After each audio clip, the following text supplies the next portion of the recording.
these dogs, a lot of times people have a tendency to think that she looks like a dog that needs a lot of exercise. She doesn't. Right now, she doesn't need any exercise. She needs a period of adjustment longer than 7 days, right? She needs to have a little sense of self-direction, which comes through establishing boundaries and control, right? So in a circumstance where she's allowed to engage in specific behaviors like this, right? Leash is loose, right? She has the opportunity to escape. What's she doing? She's cleaving herself to my leg because she wants that contact. We're going to wait to see how long it takes for her to actively seek that contact again, right? Because in that short period of time, all of a sudden she realized, I'm not the enemy, I can be an ally, right? So she's trying to establish that connection to make sure that as long as she knows where I am, she knows what's expected of her. I don't want that. I want you to be a little bit more self-contained. I don't need for you to make contact. She's a little needy. She's very needy, Yeah. right? But the thing is, though, is they're needy, they become needy because they've been reinforced for needy behavior, right? They also become needy, like you said. Yes, I agree that there is some, she's been taken from pillar to post throughout her life, so she has absolutely no idea what shoe is going to fall when, right? She doesn't know what's going to happen next. So there's a whole thing about anxiety and stuff because she doesn't know what to expect. In order to help her through that, what we want to do is be able to help her understand. We get up at 7 o'clock in the morning every morning. I take you outside to go potty. I bring you back in. I offer you food and water. I get ready for my day, and then we go and do things, right?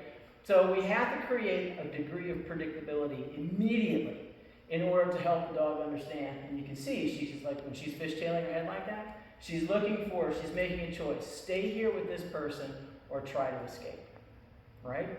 So, but every time she moves, you see how much closer she's getting to my leg? Mm-hmm. She's healing by braille, right? She's contact by braille. As long as she can reinforce making contact with me, she knows that I'm still here. I mean, she can hear me, right? But the physical contact is more important to her because it's concrete, right? She knows what to expect. You notice she still hasn't looked at me, mm-hmm. right? She refuses to look at me because I'm just still a big scary deal. She hasn't quite emotionally accepted the fact that I'm not going to slap her between 2 pieces of whole wheat bread and slather her in mayonnaise and eat her, right? Good girl. See that? You didn't die. Very what does it mean when they look at you? Isn't that like a hug from a dog when they have a long... No. Alright, I won't say these dogs. No. This dog. No. Eye contact is very important to dogs, right? Mm-hmm. Eye contact enables 2 things happen. I want you to watch my eyes closely, right? I'm looking at the door. Can you see my eyes? Yeah. Alright, so when I do this... You're paying attention to me. Right. You know what that means in dog language? Come a little closer so I can mess you up. Right? That's a threat. Okay? That's me going, I see you. Okay? So basically, conspecifics, first of all, they give each other a lot of eye contact. When you give strong eye contact to a dog, that's a threat. Okay? When a dog gives you eye contact, that's acceptance. Okay? But if you notice, if you walk up to a strange dog and you bore your eyes into their skull, first thing they're going to do is respond aggressively. You know what? I've heard like this plastic surgeon say, most of the, don't look a dog in the face. Don't. They handle so much damage from dogs, from people who've done that. And the thing is basically with your dog, it's an obligation, right, for your dog to accept you, right? So when they're looking at you, you have bridged that crevasse from I don't trust you to I trust you to we keep each other safe, right? So I don't necessarily put a lot of stock into what other people say when it comes to eye contact and things like that. I don't ever expect my dogs to give me eye contact outside of a working performance, right? All of my dogs give me eye contact. Every single one of them will look straight into my skull and say, do you see me? Right? Because they understand that there's an expectation when we have that reciprocal relationship. Do you understand? Mm-hmm. They have earned my attention. I have earned their attention. We've worked towards that. And I have one of my English Shepherds who will sit there and look at me like, right? And it's like, okay, girl, what do you want? And like, I have a picture of her staring at my husband, which is just, I mean, her eyes are like, do you not see me? Right? And he's turned sideways, he's facing the television, and incrementally her head just gets closer and closer and closer to him. The dog doesn't blink. She's like, I need for you to pay attention to me, because she needed to go out or whatever. But the thing is basically when you do that to a strange dog, you're asking an invitation. Her not looking at me is her way of saying, I submit. I don't want you to hurt me. Right? Now, you notice, again, all I did was prevent her from escaping. Now she's got contact in 2 points. She's sitting on my foot, and she's leaning up against my leg. So when I go to move, right, she's also sitting on the leash. She chooses to not escape the leash, which, you know, this was under her bum, right? So what I'm going to do is just simply move away from her. Don't touch me. Oh my God, that's the first time she looked at me. Why did you do that? Now she's looking for me. Why did you do that? Because I don't need you on me. Okay? I have this. That's all I need. Right? That is earned. And one, it's not something that I really, really want to encourage, because I don't want my dog to be needy. Okay? I want my dog to be self-reliant in certain regards. I want my dog to be more composed emotionally under certain circumstances as they want. Suck it up. Nobody's hurting you. At the same time, you don't need to be an emotional vampire. You can stand here on your own. You're perfectly fine. I've already reinforced you. I'm going to pet you. Good job. When you're nice and calm and you're not freaking out. But you don't need to lean up against me. You don't need to sit on my feet.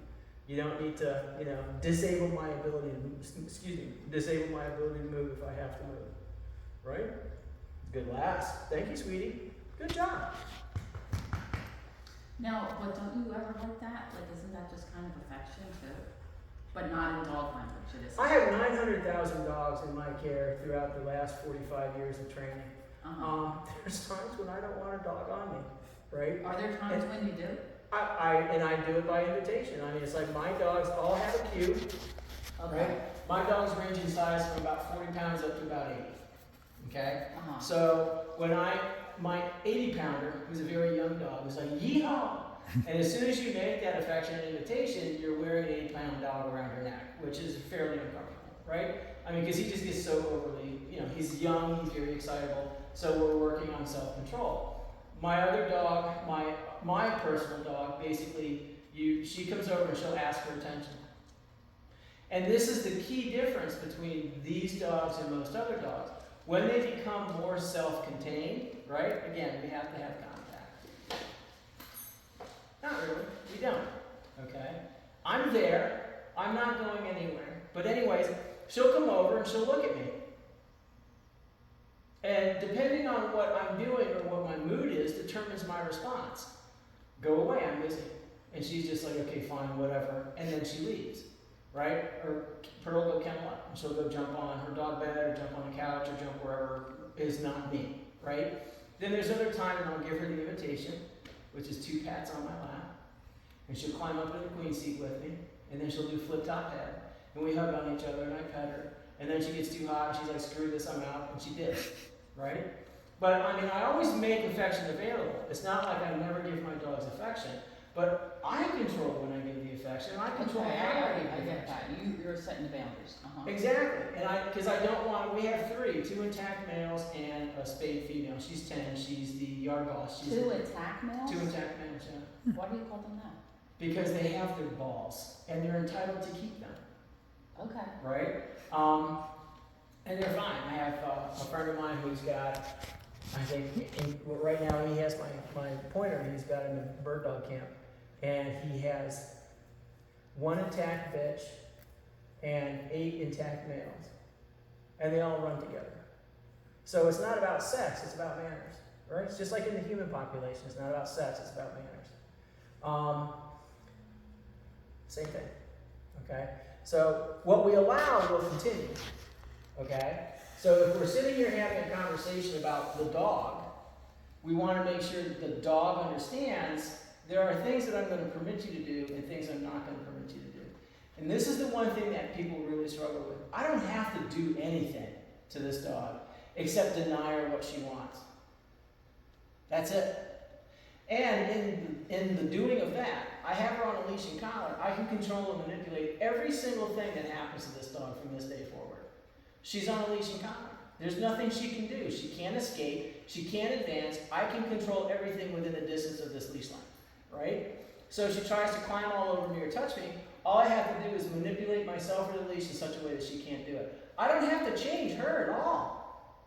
I mean, there's going to come a time where I must, right? She's climbing on you or she's doing something she's not supposed to do. I can manipulate that because I have a leash and collar. What are hands for? Hands are for what? Hands are for affection, right? So if I continue to touch my dog and manipulate her by pushing her and stuff like that, I'm sending a mixed message. Get off me, good dog. Get off me, good dog. Get off me, good dog. If I use the leash and collar to do it and say, get off me, the dog's like, I just want to touch you. But then the dog sits, and then you say, good dog. What does the dog learn?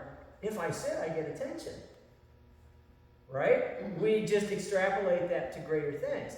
If I don't act like a wuss, and I'm not afraid of the bus backfiring, I get attention. Not when the bus backfires, or immediately after the bus backfires, which reinforces for me that buses backfiring are something I should be afraid of. Right? Not being afraid of the backfiring bus. That's the thing I should look for. Right? If you did nothing else, you could do that.